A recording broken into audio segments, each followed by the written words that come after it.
Mannadium Centurion is here, and here's 3 combos you need to know.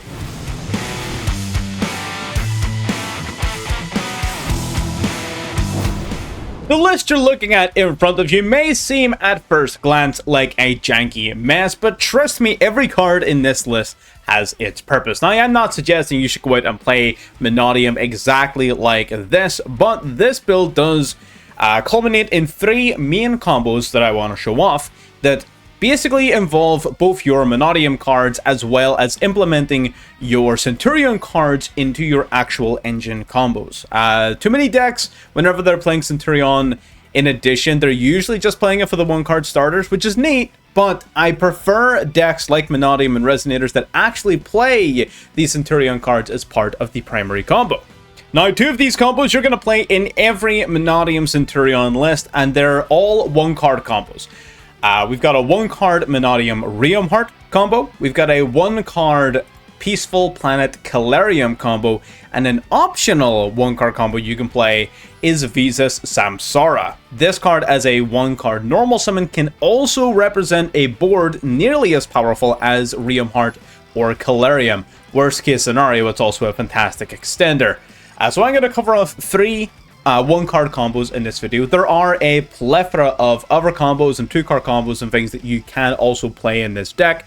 Way too many for me to cover in one video. If you want me to come back and do similar content like this in the future, I'm more than happy to, if that's what people want to see. I've been somewhat against doing content like this because I'm not a fan of people just learning how to play a combo and assuming they know how to play the deck suddenly. You're going to walk away from this video knowing a lot more about Mannadium, and especially Mannadium Centurion, than you walked in with. But there's no video you can watch on the internet where you're going to walk away from knowing how to play that deck, right? And that's not a mentality that I want to foster. However, I'm more than happy to take you through some of the key plays that you need to know. I will, of course, have a separate video showing the deck live in action, likely chopping and changing a few things, playing different versions of it, just so you can get a better idea as to how the deck actually runs. So if you want to catch that when it comes out, make sure you are subscribed and that you like this video to help us get it out to even more people. I would even recommend catching our live streams, because I dare say in our upcoming live stream, probably Tuesday time by the time you're watching this, we're probably going to be playing quite a bit of Centurion, so I would definitely recommend catching us live as well. But without further ado, let's get right in to our first 1-card combo with Mannadium Realmheart. Alright, and here we have it. Again, the entire point of this video is going to be showing off 1-card combos. Our first one is going to be focusing on Mannadium Realmheart, so we're going to pretend these other 4 cards don't exist, and I constantly have to remind people, look at your whole hand, play your whole hand, right? Don't just look for 1 card and expect that Realmheart's going to solve all of life's problems. Trust me, it can. But it can set up a hell of a board, and we're going to start off with normal summoning the Realmheart, so we can use its effect to search our deck for the Mannadium Meek. Meek then can special summon itself from the hand because we control a monster with 1500 attack and 2100 defense, and we're going to synchro summon into Mannadium Trasuka. Basically, all of your combos follow along this line to some extent. The Samsara one's slightly different, and we're going to get into that later, but most of your other combos go through Trasuka and into your sort of regular line. Now we're going to go with our Meek and our Trasuka. So Trasuka on summon brings back the Meek in case you didn't manage to put that one together. Then you go synchro it into the Visas Amritara. Visas Amritara not only searches our deck for a card on summon, its name also becomes Visas Starfrost while on the field. That's important. So now we're going to search our deck for the Peaceful Planet Calarium. We're also going to link summon using Visas Starfrost on our field. We're going to link into our Skurrclaw Lightheart. Just like that. Lightheart on summon, going to search our deck for the Primitive Planet Reichphobia. We're going to activate Reichphobia first before Calarium to search our deck for our Reichheart. It's somewhat important you do these plays in this order because it does make your combo nib-proof. So we're about to nib-proof our whole combo here. So now we're going to go for Reichheart. It's going to grab us our Skurrclaw rival. Then we're going to go for Peaceful Planet Calarium. We're going to use Calarium to search our deck for the Visas Starfrost. Visas Starfrost is going to activate. We're going to pop the Skurrclaw Lightheart, and we're going to summon Visas Starfrost out to the field. Now, this is the part of the combo that makes it nib-proof, right? Because right here, This is your opponent's last opportunity to use Nibiru the Primal Being. They use it right now, they give you a token, and then you can play the game anyways because you're just going to go Rival, bring back Starfrost, bang, bang, bang, right? The only difference is you're going to have a token instead of a Baron. Not a big deal. And if they don't Nibiru you right now, well, you're going to go in the Baron. So it doesn't matter. So you do sort of Nib-proof yourself as well. This combo does play around Nib, which is very nice. Again, I love a deck that plays around Nib. Everybody does. So now we are going to go... So now we've got Baron on the field. We're going to go for Scareclaw Rival. Bring back the Visa Starfrost specifically. Right over here. Because that allows then us to bring back the Scareclaw Lightheart from the graveyard. As long as you control Visa Starfrost, it'll come back from the graveyard. Then we're going to link these two dorks into the Cross Sheep. Cross Sheep, a phenomenal card. Honestly, I remember first learning about this card. It's nuts. We're going to banish Starfrost and either one of our heart monsters. It doesn't matter which. Let's say Riem Heart this time around. We're going to summon the Vicious Astrolabe underneath our Cross Sheep Arrow. That's going to trigger our Cross Sheep to bring back the Mannadium Meek that's in our graveyard. So now we're going to use Baron's effect to target and destroy the Mannadium Meek. We're going to pop it. That's going to activate both the effect of Calarian to bring back the Meek from the graveyard and the effect of Meek itself in our grave to summon another Meek from our deck, modulating its level up by 2, making it a level 4. So we're going to change its level up to 4. We're going to summon back this Meek as well. So we're going to go Wake Up Centurion here. We're going to bring out a level 8. Because this is definitely a way of doing it. It's a little bit more combo-centric than other versions. But, you know, we're all here for combos. We all love a good combo, right? So these two dorks into the Crimson Dragon. Then we use the Crimson Dragon's effect. So I do run Synchro Rumble in this deck. Synchro Rumble is a very good card. Amazing follow-up. We're going to go Crimson Dragon. We're going to target... You want to target the Baron because you need the... You need to summon for the Dissipator, basically. So Dissipator is going to bring back your Visa Starfrost. Brings back specifically Starfrost because you want this card in your graveyard. And now we're going to go these monsters, Cross Sheep, our Meek, and our Starfrost into Abo. Now the other version of it that I normally go for, instead of playing the Bestial Dissipator, just plays... the trap card instead of Wake Up Centurion, and then we just have the trap card, which is Centurion Phalanx instead. But either or, you know, Bestial Dissipator is also an amazing card. And this is pretty much the end board. So you've got 3 monster negates right there. You've got a monster interaction, either a popper negate right there. So there's 4 interactions. You got 5 off of the Baron. And then into our opponent's turn, we're going to have even more. So Exillia then is going to reset the Primera from our graveyard, which is why this whole thing works. So Primera to our back row, into our opponent's turn. The moment they do basically anything, so they're going to normal summon Rod. Yeah, we're going to immediately go Primera and Trudea. Perfect. So Trudea is going to come out. We are going to modulate its level up to 8. Summon Primera.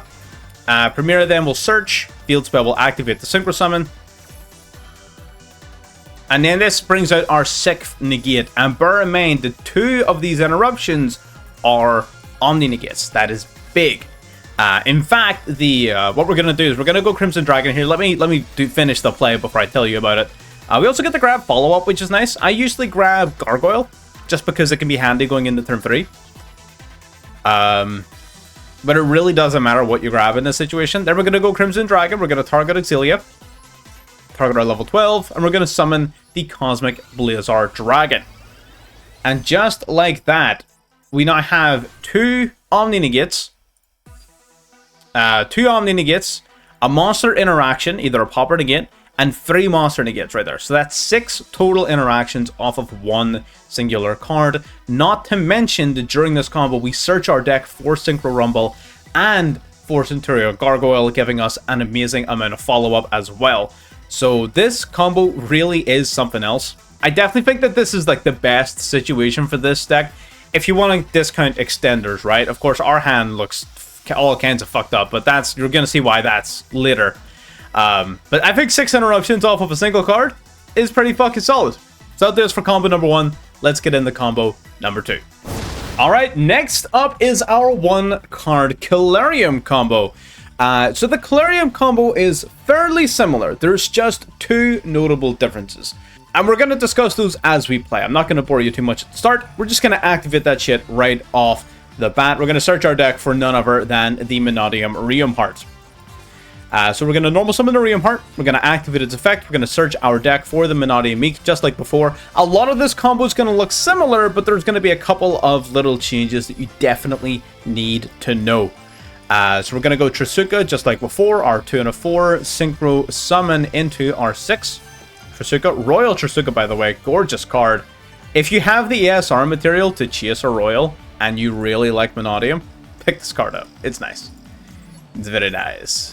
So now we're going to go 2 and 6. We're going to Synchro Summon yet again into Amritara. And here's the first of the changes. Visas Amritara, because we already have Calarium in play and we can't use the second one, we're going to use Amritara to instead search our deck for the Primeval Planet, the Tearlament Field spell.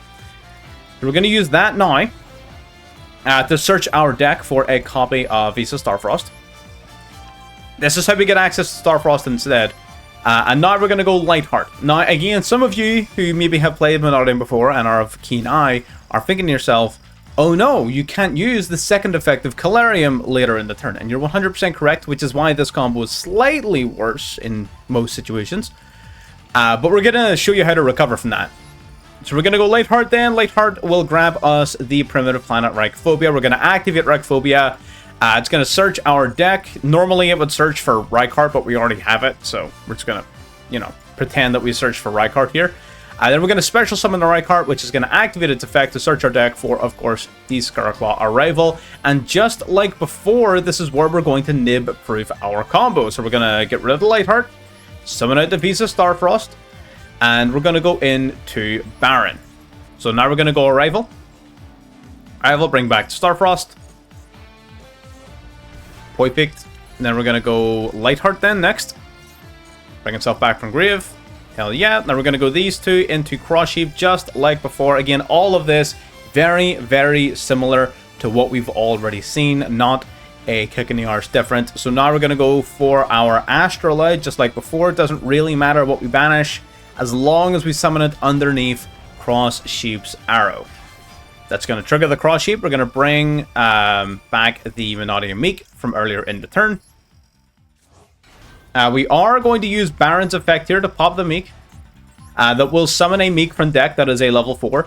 Unfortunately, it does not. We do not have Calarium to bring back the one from the graveyard, which does suck and does eat into our link materials, which is why the next sort of play does actually really matter. So next, instead of going straight for Exilia, we're going to go for the Crimson Dragon, and there is a specific reason for that. We do have some ground to make up, unfortunately, and Crimson Dragon is going to be the key to us making up that ground. Synchro Rumble, usually not used a lot in these combos, but it's still definitely a very useful card. We're going to use this now to bring out our Bystial Dissipator. The Bystial Dissipator is going to revive back, you guessed it, Visas Starfrost from the Banish pile. Then what we're going to do is we're actually going to go for Cross Sheep and Visas Starfrost into our Sprite Elf. Sprite Elf is going to add sort of untargetability to this end board, which is very useful. Now we're going to go Sprite Elf. We're going to bring back the Mannadium Meek right here. And then we're going to go for the Vicious Astrolabe once again, because we have Starfrost in our graveyard again. We can summon out our second Astrolabe. Unfortunately, it doesn't leave us one for OTK next turn, but still worth it, I think, because we're going to go for the Astrolabe to pop the Mannadium Meek. That's going to summon the remaining Meek from the deck as a level 4. Out it comes. Perfect. And this is our bridge into Auxilia. So now we're going to go our 4 and 8 into our level 12. Probably shouldn't have summoned it here because you don't really want this to get your untargetable protection. You would rather something like Cosmic Blazar have it, but it doesn't really matter. We're going to grab our field spell, of course. Activating the field spell. This deck does eat into your hand advantage quite a bit sometimes, so that's why having additional searchable targets like Synchro Rumble, even if just to be used as discard fodder, is very useful sometimes. So now we're going to grab our Trudea, just like before. Trudea activating its effect. Going to summon itself out to the field. It doesn't really matter if we change its level because it's going right back to the back row, setting up Primera. activating Primera. Out it comes. Activate Primera's effect. And this is where you need to make a decision. So you could go for Wake Up Centurion, and you could try to set up a Crimson Dragon right now. So you can use Crimson Dragon right away in your next turn before even using your Centurion cards, which does free up Centurion then to go into a Legacia for an additional pop, right? You can definitely do that. That's a lot of fucking hassle. I'm going to go for Phalanx, because this card is more often than not just as impactful as Legacia, if not more so, because its affecting Graveyard is amazing for recursion, bringing back your Synchro Monsters. So having this card on standby is exceptionally useful. It usually just means leaving Primera on your end board. That's not the biggest deal in the world, because during your opponent's turn, you're just going to summon Trudea, and then use these two in a Synchro Summon, just like you would have anyways. So, functionally speaking, it makes no difference. You go in the Crimson... Fuck it, let's go in the opponent's turn, I'll show you. We're going to go in the Crimson Dragon, we're going to go in the Cosmic Blizzard nonetheless. The only real difference is instead of having an Apollousa, we have Sprite Elf, making our field untargetable and giving us additional recursion. That's really the only difference. So we're going to go for Trudea here. Yup. You take your time, Master Duel. We got all day. We're going to summon it to Magician Souls. We're going to activate our field spell right away. Into the Crimson Dragon, as we normally do. Toggle on, ideally. You want your toggle on.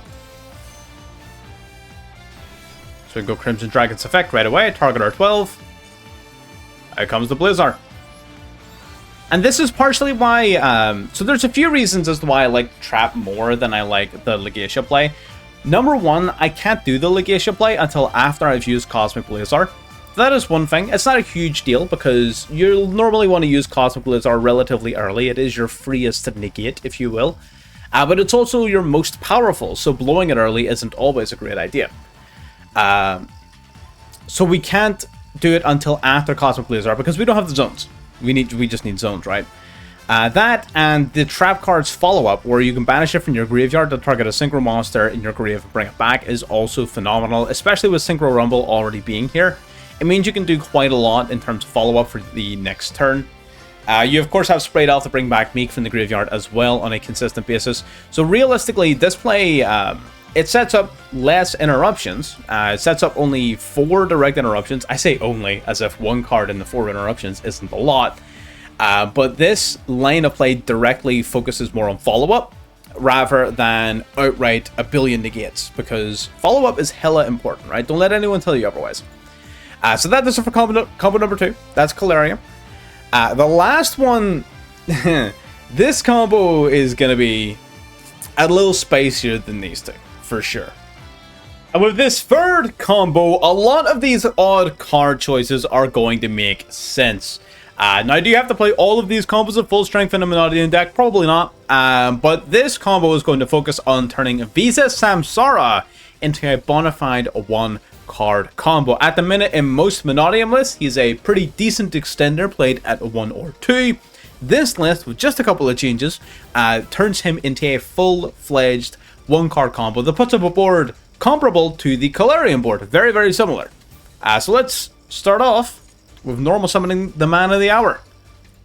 Now, the combo itself is very different and does play a few cards that you otherwise wouldn't play in Menodium. I don't think that's necessarily a bad thing, because the cards do have multiple uses in the deck rather than just one, but you'll see that as we're playing. We're going to go for the Scarclaw Lightheart. Lightheart's going to grab us our Reichphobia. Reichphobia is going to activate, searching our deck for the Reichheart, of course. Similar to before, except we're doing this part way earlier. This combo also isn't safe from Nib. That is another point worth considering. Probably the main reason as to why it's not as good as the other two is that it's not Nib proof. But again, play what you got, right? That's the whole point. So we're gonna go for Scarclaw Arrival then, which will target and bring back our Samsara. And normally you'd be stuck at this point, right? Because these two don't actually do anything in regular Menodium with one another. You don't have a level 2 engrave for an Axel Dragon. You can't go into Amritara because you need a light non-tuner and Reichheart is dark. So normally you'd be stuck.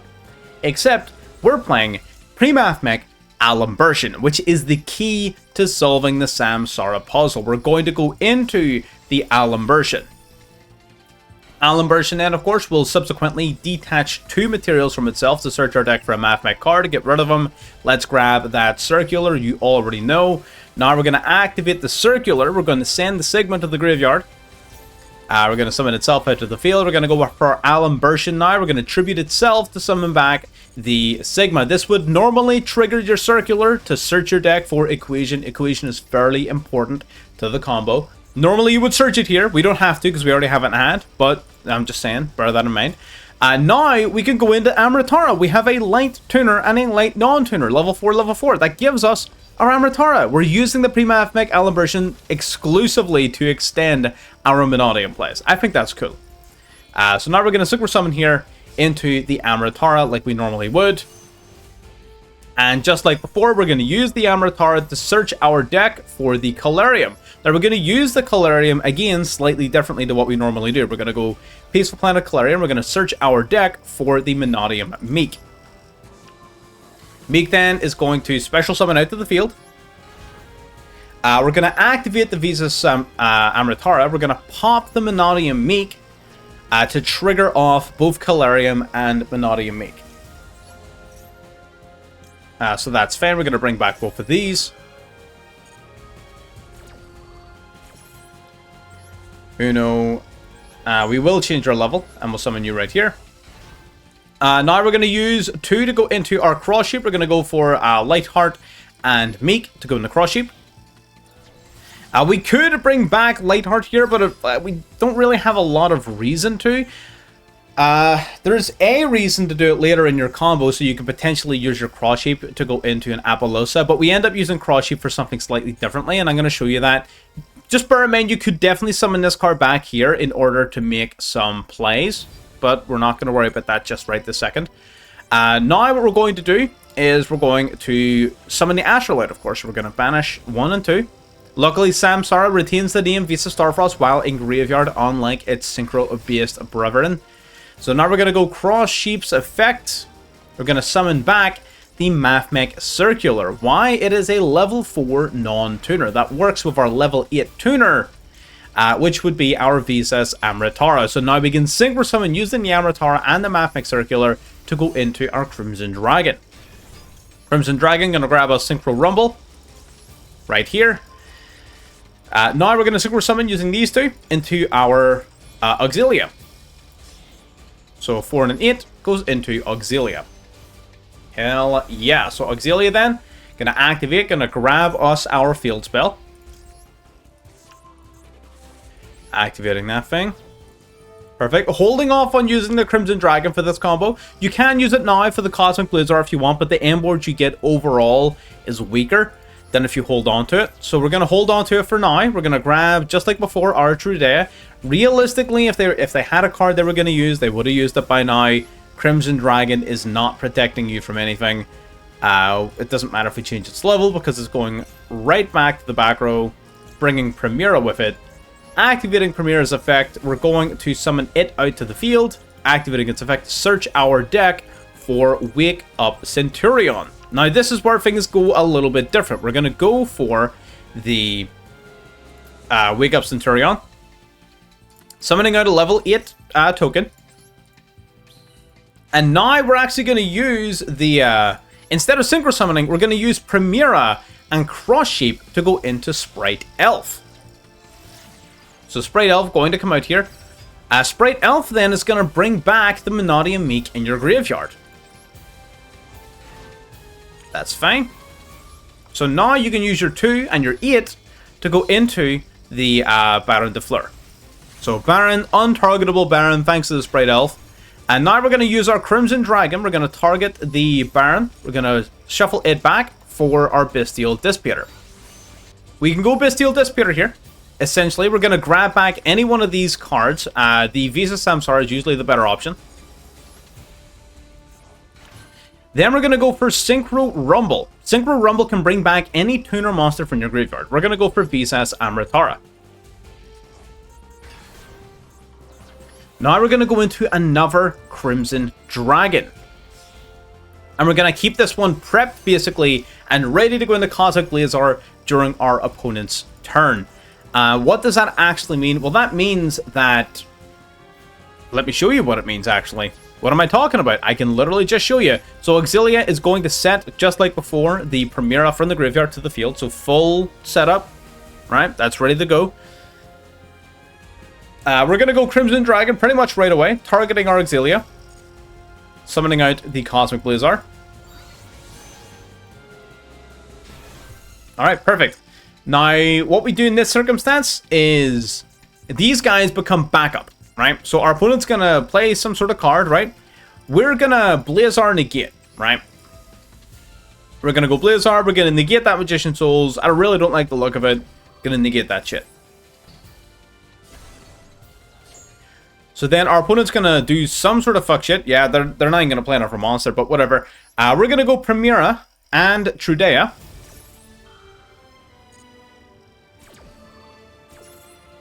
Trudea summoning itself out to the field, changing its level to 8. Primera then going to summon itself out as a level 4 tuner. We're going to search our deck for another card as follow-up, and we're going to quick play Synchro Summon. So now we're going to go Wake Up Centurion into Legacia. So these two. And now, ordinarily, if our opponent had a face-up monster, this play would be even more impactful. Primera then going to grab us some follow-up as well. Normally the Gargoyle is a pretty nice follow-up. Legacia will draw us a card, as well as destroying the monster our opponent controls that has the highest attack points. So if they had a face-up monster, that would have been a pop. That effectively means we have 1, 2, 3, 4, 5 points of direct interaction off of just normal summon the Visas Samsara. I think that's pretty good. Plus follow-up as well, because we have both Legacia and Auxilia, we get to reset both of our Centurion cards to the field during the end phase, which is incredible with the Gargoyle. Instant extension. Not that we need extension, look at this board. It's incredible. Those are the combos. All three are unique. All three utilize as much sort of resource in the deck as they possibly can. One card starters entirely, no extenders needed for any of those plays, and yeah, I'm very happy with how that turned out, honestly. Let's bring up the deck list so we can talk about that in just a little bit more detail. And there you have it. Now, this as a functional list definitely works, right? This is a really, it is honestly a really powerful list. Surprisingly, it looks like an absolute scrap heap, and I fully understand and empathize with that, but it actually really works, and the reason it works is we're maximizing all of our best cards, and we're making them work even better than they normally would. Our deck is chock full of just extenders, and I know that a lot of people are going to look at this and say that there's a ton of bricks. True, there is more bricks in this deck compared to a regular Monodium list, but because we're playing more cards, we usually don't have to worry about that as much. And even most of these supposed bricks are very solid cards in their own right? So if you got something like Mathmech Circular in your hand, that's a pretty fucking good card, right? Gargoyle can be pretty decent in a lot of situations, plus we've got a bunch more one-card starters just for our Centurion plays alone. Oath and Stand-Up Centurion are by themselves one-card combos that frees up a lot of our end board resources. So there is while yes, there are a handful of cards, yes, that you don't really want to draw, there's also more than enough very powerful cards in your deck to make up that difference, in my opinion. Now, just to address some basic deck building concerns, this deck is the absolute sort of minimalist version of what you need if you want to make all of your combos work, right? So if you want to start cutting cards and making changes, you need to acknowledge and think about what combos are no longer going to be possible. So for example, if you want to cut the Mathmech cards because you think it's just a little bit too gimmicky for you, then there's no point playing 3 Visas Samsara anymore, right? Cut that card down. Now you're at 45. That's a much more reasonable deck count. So a lot of people, I think, will like to make that particular change. Gargoyle, you absolutely don't need. I would say you could probably cut the Gargoyle pretty easily. Not everybody likes to play Monodium Imaginings. I personally really like Imaginings, but a lot of people don't. You can cut that. There's a lot of cards that you can cut if you really want to, but my point is, if you're going to be cutting cards, understand the knock-on effect that it's going to have upon the capability of the other cards in your deck. And at the very least, if you have the cards in this list, give it a try, test it out, see what you think, cut what you don't like, keep what you do. That's the idea. So that is the combo tutorial. I've never done a combo tutorial dedicated video before on this channel. So if you're watching this and you liked it or found it useful or informative, like the video, let me know what you thought down below. I will be posting another video in the near future on this deck, showing actual gameplay and sort of head-to-head interaction and stuff, which is going to be a blast. So stay tuned for that, subscribe for that shit. Yeah, that's everything from me. I'll catch you all next time. Bye-bye.